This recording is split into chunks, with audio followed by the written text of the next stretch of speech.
Good morning. It's game week. Week one. Let's go. College football. We are the Out of Bounds show. ESPN 105.9 The Zone. We got Thursday night football. But Friday night, you got Auburn at Baylor. Hugh Freeze can't lose that game. I think they're going to have a good year. I think they're loaded on the defensive line. They upgraded at QB. I think Jackson Arnold will be just fine with Freeze. And wide receiver-wise, for the first time in a long time, they're loaded. I like their schedule. I mean, so much of this is, who you pull, how you pull. That's what we're about to talk to with Mike Detillier. LSU athletic directors have not been it's great for us, big games week one, but LSU ADs have not been doing LSU head football coaches any favors. I think you'd rather start off with Georgia State or Wofford and get your feet under you. But it gives us marquee games, and so we get all excited about it. But Auburn at Baylor is Friday night. And then, of course, the Tito's Vodka Bloody Mary game. Texas at Ohio State. Cannot wait. And LSU at Clemson is the steak and bourbon game that night on Saturday, which is going to be delicious. And we bring in Mike Detillier, WWL Radio TV New Orleans. He joins us on the Farm Bureau Insurance guest line. And this segment's brought to you by Sound and Communications, Video Walls, powered by soundcomav.com for your lobby, for your conference, for your school. Your next video wall, soundcomav.com. All right, Mike D, here we go. I've run into LSU fans. I mean, you're around them all the time, but we've got a big fan base up here too. And not as much confidence with the way everything's gone since 2020 game one. How are you feeling? I mean, are you feeling confident that LSU goes into the other Death Valley Junior and wins this game? Or do you like Clemson as you look at the matchup? Do I feel confident about it? No. LSU has not won a season opener since Joe Burrow was quarterback. 2019. Just think of that. Has not won a season opener since the big man hit his final year. So it's a tough draw for LSU. It really is. Because of Clemson defensively, having those two guys up front, Peter Woods, T.J. Parker. They do have a new defensive coordinator in Tom Allen, which I think is an interesting twist here. They gave up a lot of big plays last year defensively, Clemson did. And they bring in Allen, who was at one time the head coach at Indiana, and then last year was the linebackers coach, defensive coordinator with Penn State. And so they brought him to kind of fix things up front, especially they got gashed in some games. And now you're going up against a team with 4 new starting offensive linemen. They are loaded at wide receiver. Hey, man, they got some talent there, and all those guys can fly, flat out fly. And Caden Durham, I think, is one hell of a back. But can they keep Nussmeier upright? In this game cannot be a situation where Nussmeier got to throw the football 45 times a game. Okay. They got to have some balance running the ball. And then next year they catch them again. And they catch them in Baton Rouge. So, man, it don't get any easier for them to open the season. But at least you won't have to play against Klubnik. So, if you're asking me to pick a winner here, I would go with Clemson. I think at home, with an experienced quarterback. Their defense they got a big chunk of it back from a year ago. I think they have 3 of their 5 starting offensive linemen back, their receivers back. They always got good running backs. At home, I got to go with Clemson here. Mike D, if they lose on Saturday, and I expect a close game, I see where you're going. Slight edge to Clemson. Could go either way. You know the schedule just as well as I do. Game 3, they got Florida coming into town. I think this is Florida's best team in years. And if Lagway's healthy, which I think he is now, that kid can ball. And then at Ole Miss, Game 5, I mean, I know Kelly's owed a fortune, but Mike D, you can't start off 2-3, but you really can't start off with 2 losses in your first 5 games, can you? No, you can't, and that's going to be the challenge if you lose to Clemson. Though, I had this conversation with Tim Brando and Archie Manning, and Archie told me this in the summer, and he was like, "Mike, there's going to be a scenario one year," and he said it will happen real soon. There'll be a 9-3 team finish the season with 3 losses. They win their conference in their conference championship game. They go into the offseason hot. They win it all. I think he's right. It's almost like a wild card team in the NFL that all of a sudden you get hot at a certain time and you build upon, you maybe had some close losses early, and then you run with it. And I think we in that era now, to be honest with you, Bo. I think we in that era where you could potentially see a 3-loss team be the national champ. And it's similar to the NFL, and because now college football and the NFL sort of mirror one each other so much. I really think that could potentially happen.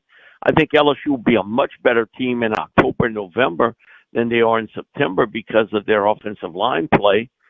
Fair enough. The one good thing that they have going for them is, they got a lot more talent in the secondary and along the defensive line than they've had at any time in the last 7 or 8 years at LSU.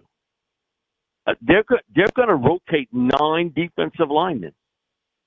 Wow. They're going to probably start 8 to 9 transfer guys. Now, a couple years ago, you and I had this conversation because Brian Kelly came out in the press conference after the year and said, we're going to be real selective in name, image, likeness, and transfer portal, and we're just going to build this team off a high school team. He's delusional. That wasn't realistic. I said it then. I say it today. Now, he got used to the fact that you got to be able to use the transfer portal. You look offensively, he'll have 2 starting offensive linemen from the transfer portal. Nick Anderson and Darian Brown comes in to help your receiving core. Bauer Sharp comes in to help your tight end position. On defense, he's got 4 guys along the defensive line that he went into the transfer portal after. His 2 starting safeties, transfer portal people. One of the starting cornerbacks, and, Mansour Delane, he's from Virginia Tech. He went knee-deep into it. Finally, somebody got in his ear and said that it's not going to work. You got to go out and help yourself immediately in the transfer portal. So I think once all those guys get together and sort of play as a unit, man, you're not going to want to play LSU in October and November. They are going to be a much better team than they are early in the year. But as you brought out in, late August and into September, having to play Clemson, then having to play Florida. Now, they do catch Florida at home, which is a big difference. I don't think Ole Miss will be as good as they were a year ago. You lost a lot to the NFL and in a very experienced quarterback. And I think Simmons is a terrific athlete, and how quickly it will all come for him. And can they get that running game going again? But LSU might be one of those teams that you don't want to see on the schedule in October and November because everything starts to come together for them. But that early season schedule is not real good for the Tigers.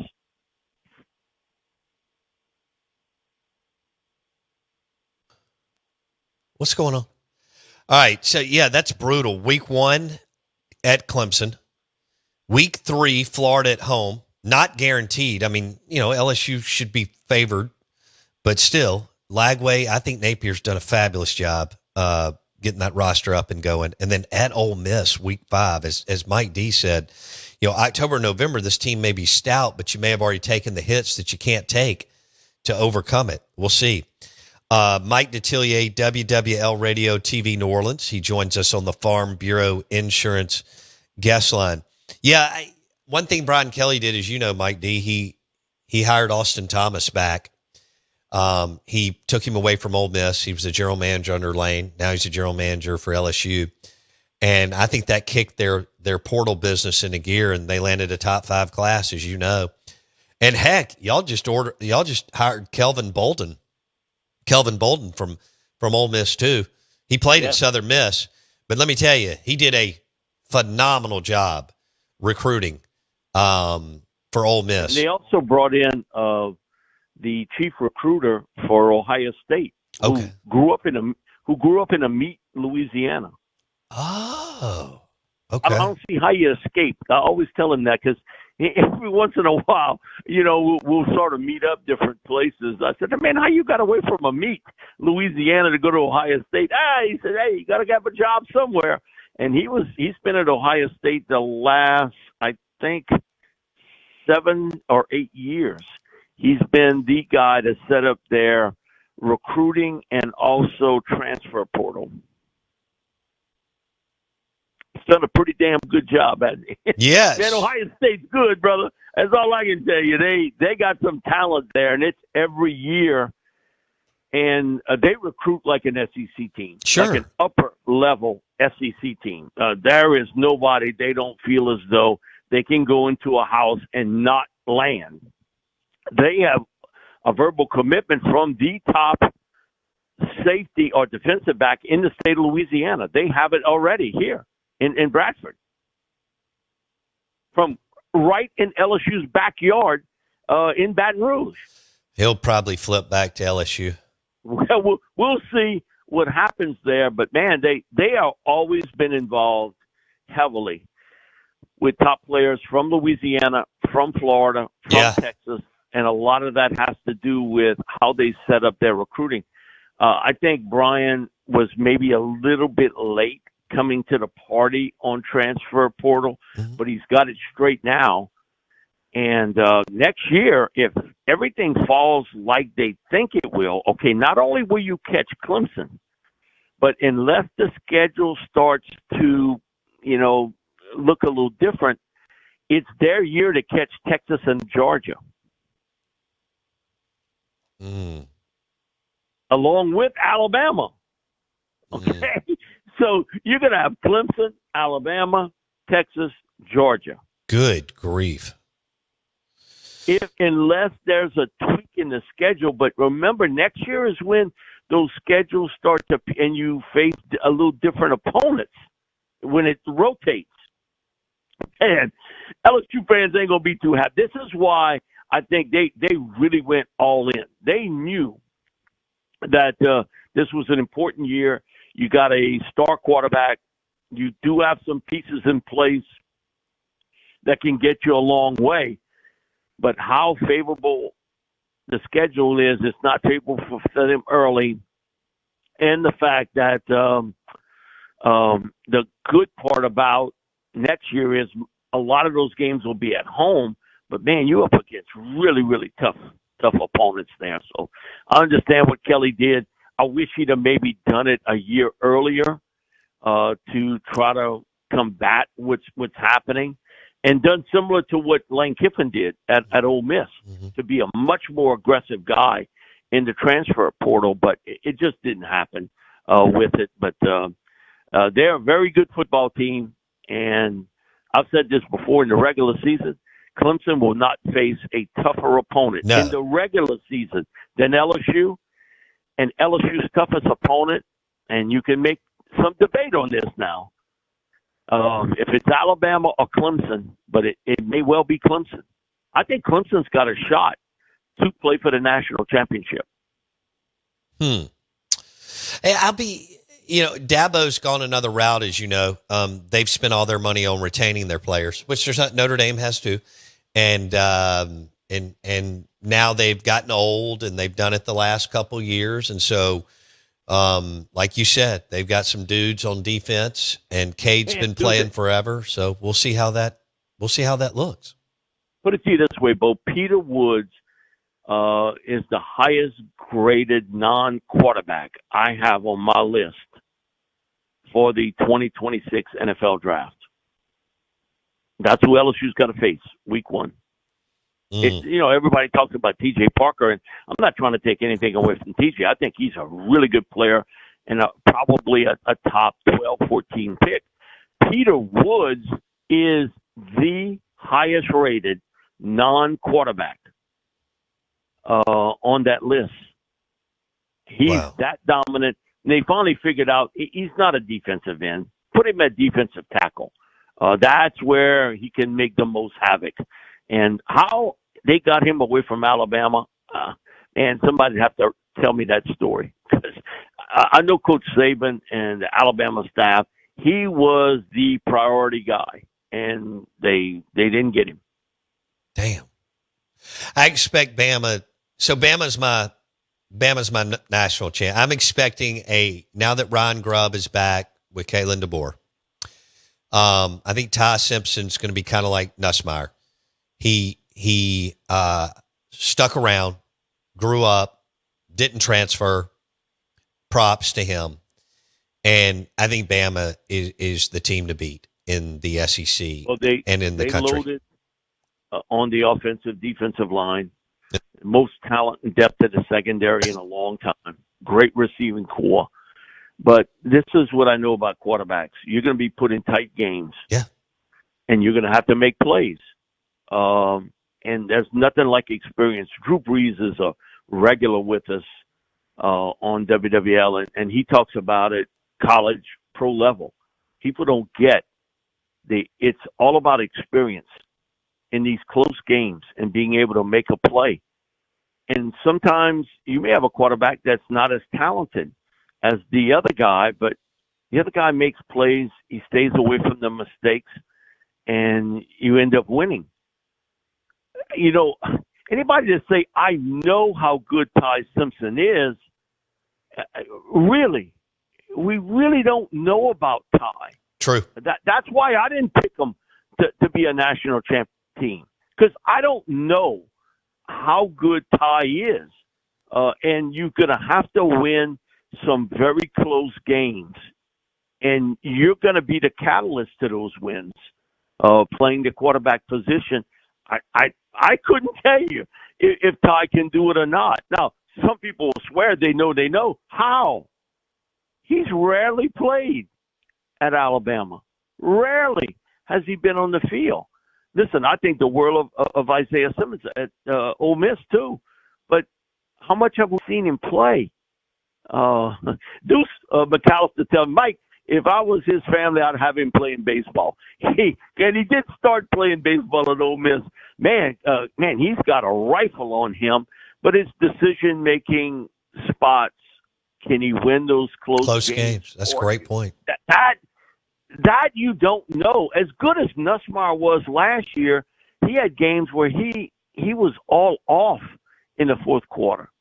And he talked about it, lack of experience. I was maybe trying to do too much. That's the nature of the position. You were trying to dig your team out. And I'll be honest with you, Arch Manning might have to fight that himself. Arch is going to be in the same spot. True. He hasn't had a ton of experience at the collegiate level as a starter. And sometimes he's going to learn. His grandpa's been telling him this. Sometimes an incomplete pass is the best thing. No doubt. You live to play another day. No doubt. Tough. Yeah. Yes. Mike Detillier talking QB1s on the Out of Bounds show and the Farm Bureau Insurance guest line. All right, let's go to that game. Texas at Ohio State. 2 new QBs, basically. Okay, very talented, 5 stars. Teams that recruit out of this world, out of their minds. Ohio State lost their OC in DC. Does Texas go in and beat Ohio State in Columbus, or are you going with the Buckeyes, Mike D?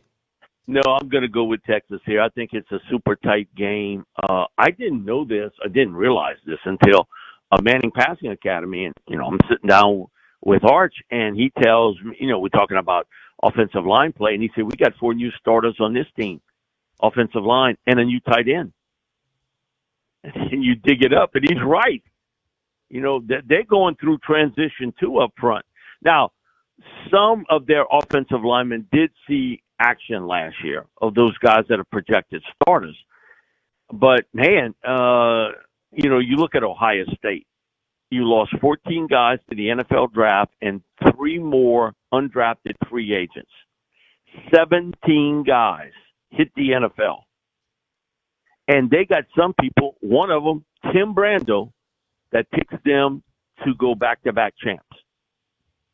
And I told Timmy, hey, Tim, you got to look at that. He was like, no, Mike, you got to look at it a little different way. And he said, man, I get you.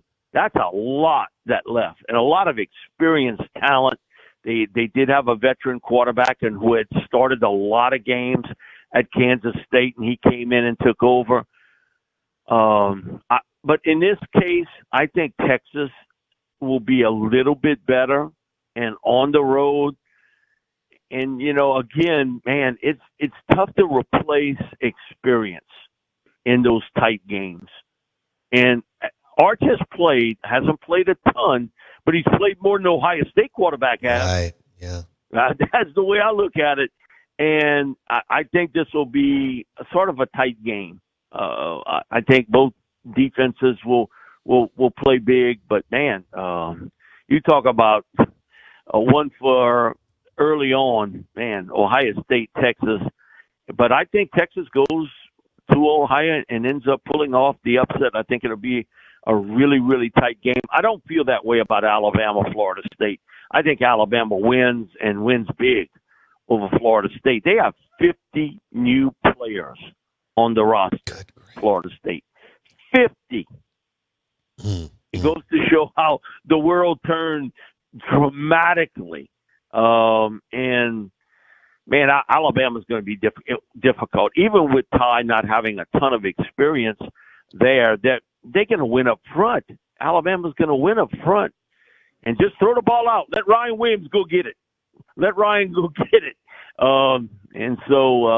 And I'm interested to see how Texas tries to slow down Jeremiah Smith, who I think he's the best freshman receiver I've seen since Julio Jones. Damn. That was a different world back then with Julio and Alabama.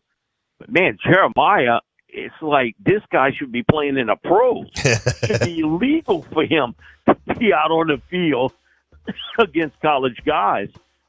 How does Texas do it? Do they bracket him? You can't double cover him all game long because they got some talent at wide receiver. They can string you out. But that'll be the interesting call. And can the young quarterback get the football to Jeremiah? Boom. We'll leave it there. Mike D, enjoy week 1. We'll talk next week. Thanks a lot, Bo. He's the best. At Mike Detillier on Twitter. Thanks for listening to the show today. And enjoy lunch today at Burgers Blues Barbecue. B3, baby, in Madison. B3 in Dogwood, Flowood. And B3 in Brandon. Burgers Blues Barbecue. Burgers Blues Barbecue. Blue plates and smash burgers. See you tomorrow.